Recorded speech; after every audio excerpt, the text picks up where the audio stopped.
Thank you, Mahmoud.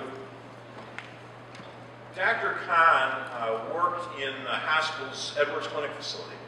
As the name implies, that clinic originated with the Edwards family of physicians who served Dixon for many decades. So Dr. Khan, in a sense, carried on the tradition of adult medicine that was practiced by Howard Edwards before him. Because of the size and its family legacy, the Edwards Clinic is clearly a very closely knit team that frequently gathers together for lunch and holiday celebrations. To talk, Edwards Clinic folks are nodding their head. To talk a little bit about Dr. Khan's life at the Edwards Clinic, I've invited Billy Crofton to join us. Billy is the first Dixon office nurse that Khan ever worked with, and that doctor-nurse partnership had carried on to right now. So, Billy, tell us a little bit about your time with Dr. Khan.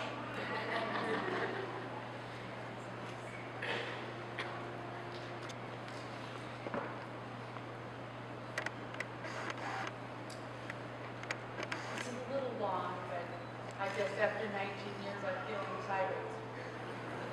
Dr. Khan was passionate about life.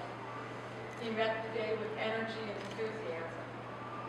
As office hours were approaching, you would hear the door slam on the lower level, and his footsteps running up the stairs. He would breeze to the nurse's station, always with a polite and cordial greeting, and we knew our busy day was about to start. Dr. Khan loved being a physician and a teacher. He was confident and caring. He embraced the challenge of each illness and disease. He was committed to finding the answer and the solution. He was an advocate of prevention and tirelessly counseled his patients. He knew what they should do to get healthy, be healthy, and stay healthy. And he wasn't shy of telling them so. Sometimes with tenderness and sometimes with firmness. He was compassionate and understood the challenges and fears that faced them. He reassured and offered hope.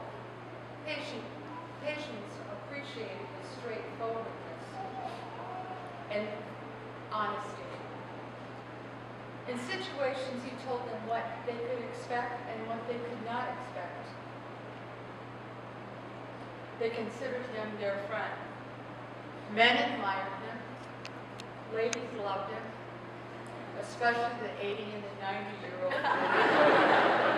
He had a special way with them in particular. He rejoiced in the confidence that they showed him. He was quick to highlight their accomplishments. And I spoke with a man just this week, and he said, I lost that 15 pounds that Dr. Khan wanted me to lose before the next visit. I wish I could have told him. What dedication he inspired in so many of his patients. Drug reps would come to the office, and he always saw them, briefly, and that was the rule. He said they had to make a living too. To have a conversation with him about a certain drug or a new product, they better be on their toes.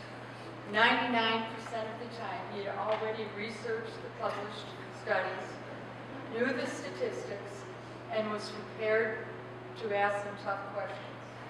Drug reps left samples, and we were encouraged to give what we had in the cabinet to those who are struggling with a financial crisis or no insurance for medication. He was a generous soul, and sharing was important to him. Dr. Khan recently acquired an apartment in Chicago and graciously invited us from the clinic to spend the weekend.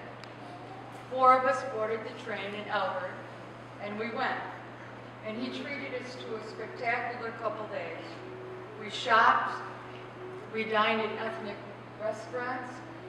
He even took us to his favorite blues band haunt. He showed us a wonderful time. When we thanked him for his hospitality, he explained, in my family, when you have something that others can enjoy, you share it. That's what you do. I've always had a garden, and every year I would plant hot peppers solely for Dr. Khan. And the phone rang one night about 9:30, and I answered it, and it was him, and he says, "Don't give those peppers to anybody." Apparently, his children, who were much smaller at the time, were sitting around with ice cubes on their lips. Who knew? Dr. Khan had many interests: reading, medicine, politics. I would ask him a question about a subject, and he would stop momentarily, like he was turning the pages and rereading, and then explain whatever I asked in precise detail, TMI. I accused him of having a photographic memory, but he never confessed to that. He became interested in cooking, like Dr. Agarwal said, naturally Indian food and Thai food and recipes, and he grew his own spices and herbs. He arranged for himself, as Dr. Agarwal said, to have lessons, cooking lessons, at the touch of chai with his friend Sam. Dr. Khan enjoyed music, movies, videos, and soccer. He would be up most of the night once in a while, watching some soccer tournament that was being televised halfway around the world. Probably one of those mornings when he called to reschedule his patients for a later time that day. Sorry, Dr. Khan, but he traveled to different countries, occasionally when time allowed. And when he returned, he had gifts: a rosary from the Vatican, a scarf from Egypt, gifts more precious now.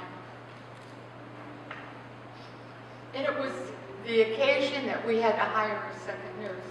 And it wasn't at the time when Jennifer came, because we loved Jennifer, both of us, from the very beginning. So it was another time. Wanted to make that clear. We needed the second, so we had interviews. And we both sat and listened, okay? And when they left, Dr. Khan said to me, "Which one were you most impressed with?" And there was a young one and there was an older one. And I told him, I really liked the older one.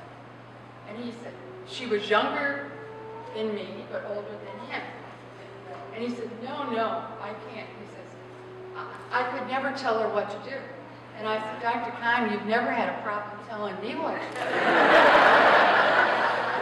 And he responded by saying, "But Billy, we've grown old together."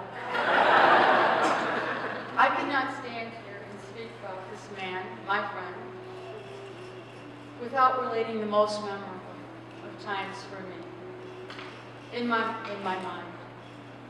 In 2005, I became ill, and I spent 4 days in KSB's intensive care unit. And I had several excellent physicians. I gave them a difficult time. Dr. Khan, it was to him that I extend my most heartfelt appreciation and gratitude. I would wake up momentarily, and he would be at my bedside, tenderly holding my hand and offering words of comfort. I was transferred to the University of Wisconsin by ambulance, and he was there before I was. I shudder to think what may have happened to me without his expert care. He stayed with me till the procedure I needed was complete. He was my guardian angel. Since his passing, the sun comes up in the east and sets in the west, a reminder that life goes on. We celebrate the life of Dr. Rifaqat Khan today, the physician, the man, the friend. We give thanks for the time he was here with us. Special prayers go to his children, Halima, and his family. One thing in closing. An elderly gentleman, patient, was in the office this week, and I was talking to him, and he was talking about how long it had been that he had been a patient of Dr. Khan's. And I'll call him William. And he said to me, I raised him up. And that endearing comment would have touched Dr. Kahn's heart, and he would have smiled proudly.